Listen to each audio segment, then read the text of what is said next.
നിരവധി വ്യക്തിയുടെ ഹൃദയങ്ങളിലേക്ക് പരിശുദ്ധാത്മാവ് ഇടപെടുന്നു. കാലങ്ങളായി എന്താണ് അതിന്റെ കാരണമെന്ന് പോലും അറിയാത്ത വിധത്തിൽ തോന്നുന്ന ശത്രുതയുടെ വേരുകൾ കർത്താവ് പറിക്കുന്നു, വിടുതൽ നൽകി അനുഗ്രഹിക്കുന്നതായി കാണിക്കുന്നു.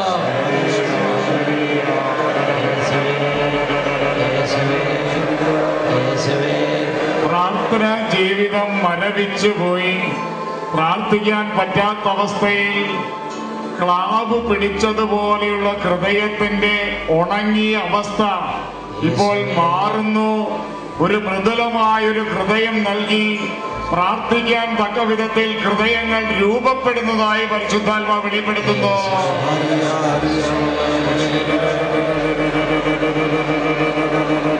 ഒരു പുതിയ ഹൃദയത്തിന് വേണ്ടി ആഗ്രഹിക്കാനും പ്രാർത്ഥിക്കാനും സമൂഹത്തിൽ അനേകർക്ക് കൃപ ലഭിക്കുന്നു.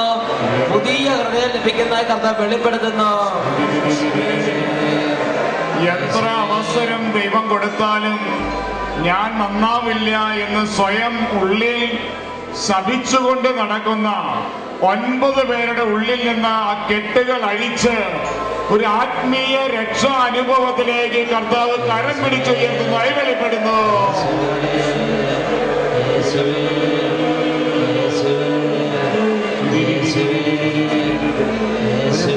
കുടുംബത്തിലുള്ളവർ എത്രത്തോളം സ്നേഹത്തിൽ പെരുമാറിയാലും തനി കാട്ടുപോത്തിന്റെ സ്വഭാവം പോലെ കുത്താൻ നിൽക്കുന്നൊരവസ്ഥയുള്ള 13 കുടുംബങ്ങളിലുള്ള മാതാപിതാക്കന്മാരുടെ സ്വഭാവ വൈകൃതങ്ങൾ കർത്താവ് എടുത്തു മാറ്റുന്നു. ശാശ്വതമായ സ്നേഹം വ്യാപരിക്കുന്നതായി വെളിപ്പെടുന്നു.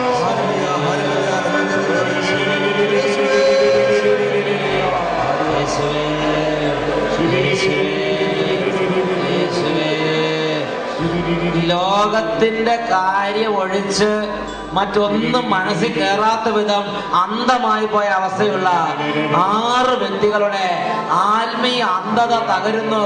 കർത്താവ് കെട്ടഴിക്കുന്നു. ദൈവരാജ്യത്തിന്റെ മൂല്യങ്ങൾ, ദൈവരാജ്യത്തിന്റെ വചനങ്ങൾ പ്രവേശിക്കാൻ കർത്താവ് അനുഗ്രഹിക്കുന്നതായി കാണിക്കുന്നു. വർഷങ്ങളായി കുമ്പസാരിക്കാതെ സ്വയം പാപം ഏറ്റുപറഞ്ഞ് ഒരു സെൽഫ് കൺട്രോളിൽ ആത്മീയ ജീവിതം നയിച്ചുകൊണ്ടിരിക്കുന്ന 27 പേരുടെ ജീവിതത്തിൽ ആ കൺട്രോളിന്റെ ബന്ധനം തകരുന്നു. ഭൂതാശാപരമായ ജീവിതത്തിലേക്ക് കർത്താവ് അടുപ്പിക്കുന്നതായി വെളിപ്പെടുന്നു.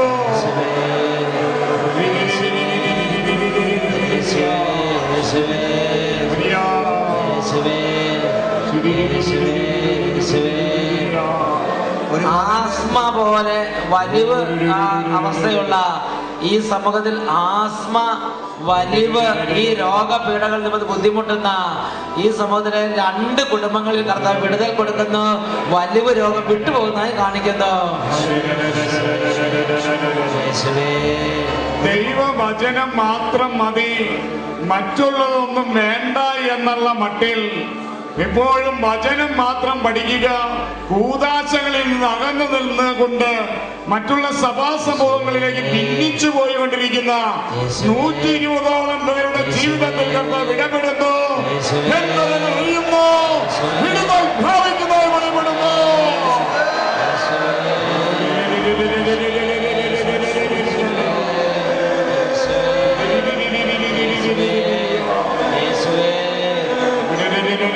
കൈയുടെ മരച്ച അവസ്ഥ മാറുന്നു. കൈ സൗഖ്യം പ്രാപിച്ചുകൊണ്ടിരിക്കുന്നതായി കാണിക്കുന്നു. സ്പർശന ശക്തി തിരിച്ചു കിട്ടുന്നു. വിവാഹം കഴിഞ്ഞ് 10 വർഷം കഴിഞ്ഞിട്ടും മക്കളില്ലാത്ത ഒരു കുടുംബത്തിന്റെ കണ്ണുനീരിൽ കർത്താവ് ഇടപെടുന്നു. അത്ഭുതം സംഭവിക്കുന്നതായി വെളിപ്പെടുന്നു.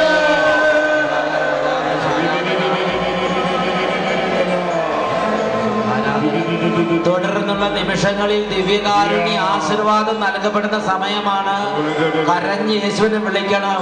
യേശു അരികത്തുള്ള ഇപ്പോൾ തന്നെ അവിടുത്തെ വിളിച്ച് അപേക്ഷിക്കുക, കരഞ്ഞ് പ്രാർത്ഥിക്കുക. കരങ്ങൾ ഉയർത്തി എല്ലാവരും ഉറക്കെ വിളിക്കട്ടെ. യേശുവേ, യേശുവേ, യേശു ഉറക്കെ വിളിക്കുന്നു.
ഒരു നിമിഷം നിശബ്ദമായി ഹൃദയപൂർവ്വം ഈശോയോട് പ്രാർത്ഥിക്കുക. കർത്താവേ, തുടർന്നുള്ള 5 ദിവസവും 4 ദിവസവും ദൈവവചന ശുശ്രൂഷയിൽ പങ്കെടുക്കാൻ എനിക്ക് എൻ്റെ കുടുംബാംഗങ്ങൾക്ക് അനുഗ്രഹം തരണം. മനുഷ്യൻ്റെ ആഗ്രഹമോ പ്രയത്നമോ അല്ല, ദൈവത്തിൻ്റെ ദയയാണ് എല്ലാറ്റിൻ്റെ അടിസ്ഥാനം. ദൈവം എന്നോട് ദയ തോന്നണം. ശരിക്കും കൂടാൻ ഞാൻ അനുഗ്രഹിക്കണം. ശരിക്കും വചനം മനസ്സിലാക്കാൻ ഞാൻ അനുഗ്രഹിക്കണം. ശരിക്കും എൻ്റെ ജീവിതത്തെ മനസ്സിലാക്കാൻ ഞാൻ അനുഗ്രഹിക്കണം. എൻ്റെ ഹൃദയത്തെ മനസ്സിലാക്കാൻ ഞാൻ അനുഗ്രഹിക്കണം. ദയ തോന്നണം കർത്താവേ.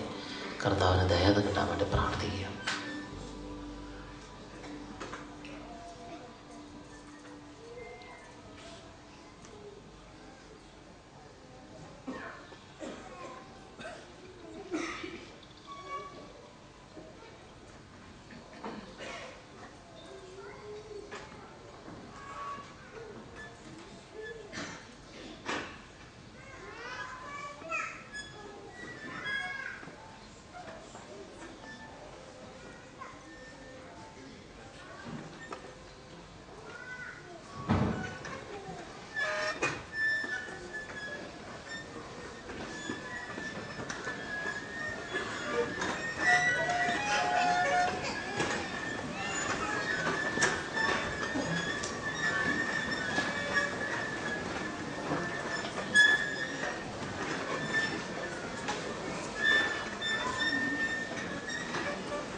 വിശ്വാസത്തോടെ തീർന്നില്ല. കുരിശിൻ്റെ ആശീർവാദമുണ്ട്. എല്ലാവരും ഇപ്പോൾ പ്രാർത്ഥിക്കാൻ പോവുകയാണ്. ഭവനത്തിലേക്കുള്ള യാത്ര വാഹനങ്ങളൊക്കെ സമർപ്പിച്ചെന്ന് പ്രാർത്ഥിക്കാൻ പോവുകയാണ്.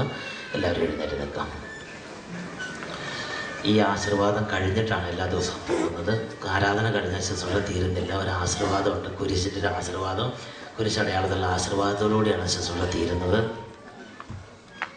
നമുക്ക് പ്രാർത്ഥിക്കാം. സ്നേഹമുള്ള ദൈവമേ, ഈ ഒരു ദിവസത്തെ ശുശ്രൂഷ കഴിഞ്ഞ് ഭവനത്തിലേക്ക് യാത്രയാകുമ്പോൾ ഈ രാത്രി മുഴുവനും കർത്താവേ അങ്ങയുടെ ദൂതന്മാരുടെ പ്രത്യേക സംരക്ഷണം അവിടുന്ന് പ്രദാനം ചെയ്യണമേ എന്ന് പ്രാർത്ഥിക്കുന്നു. കർത്താവായ ഈശോയെ, അങ്ങയുടെ അനുഗ്രഹം ഇവരുടെ കുടുംബാംഗങ്ങൾക്ക് നൽകണമേ. എല്ലാ വാഹനങ്ങളെയും കർത്താവെ അങ്ങയുടെ തിരു രക്തം കൊണ്ട് വിശുദ്ധ കുരിശിന് അടയാളത്താലും മുദ്ര ചെയ്യുന്നു. സാത്താൻ ഒരിക്കലും ഈ വാഹനത്തിൻ്റെ മേലോ ഈ കുടുംബങ്ങളുടെ മേലോ പ്രബലപ്പെടാതിരിക്കാൻ തക്കവണ്ണം യേശുവിൻ്റെ രക്തവും യേശുവിൻ്റെ കുരിശടയാളം ഈ വാഹനങ്ങളിലും ഈ കുടുംബങ്ങളിലും മുദ്രയായി പതിയട്ടെ. നമ്മുടെ കർത്താവ് ഈശോ മിശിഹായുടെ കൃപയും പിതാവായ ദൈവത്തിൻ്റെ സ്നേഹവും പരിശുദ്ധാത്മാവിന്റെ സംസർഗവും നാം എല്ലാവരോടും കൂടെ ഉണ്ടായിരിക്കട്ടെ, ഇപ്പോഴും എപ്പോഴും എന്നേക്കും. ഈശോ മിശിഹായിക്ക് ഉറക്കെ പറയാം. ഈശോ മിശിഹായിക്ക്. Praise the Lord.